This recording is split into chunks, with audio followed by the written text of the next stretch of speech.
Hi hello నమస్తే. అందరూ big boss చూస్తున్నారా? మేము చూస్తున్నామండి. ఎన్టీఆర్ గారు స్టార్ట్ చేసిన దగ్గర నుంచి బిగ్ బాస్ చూస్తూనే ఉన్నాం అనమాట.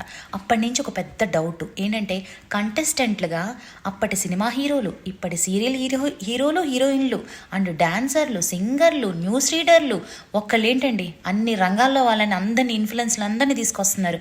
ఏ హౌస్ వైఫ్లు కనపడట్లేదా? హౌస్ వైఫ్లు కూడా పిలవండి, మేము వస్తాం. ఆ టాస్కులు మేము చేయలేమా? డబల్ టాస్కులు చేస్తాం, మల్టీ టాస్కులు చేస్తాం. ఇంట్లో ఇటు వంట చేస్తుంటాం, ఇటు పిల్లల్ని చూసుకుంటుంటాం, ఇటు ఇల్లు ఊడుస్తుంటాం. మల్టీ టాస్కులు చేసే వాళ్ళలో అసలు హౌస్ వైఫ్లేనండి. తర్వాత ఎవరైనా సరే వంట చేయలేమా మేము? ఆ మాత్రం కొట్టుకోలేమా? పిచ్చ కూడా కొట్టుకుంటారు. అసలుకి మాట్లాడడంలో హౌస్ వైఫ్లు మించిన వాళ్ళు ఎవరు లేరు బిగ్ బాస్ గారు. కానీ ఒకటి మాత్రం చేయలేమండి, హగ్గులు ఉన్నాయి చూసారా, హగ్గులు మాత్రం మా వల్ల కాదండి.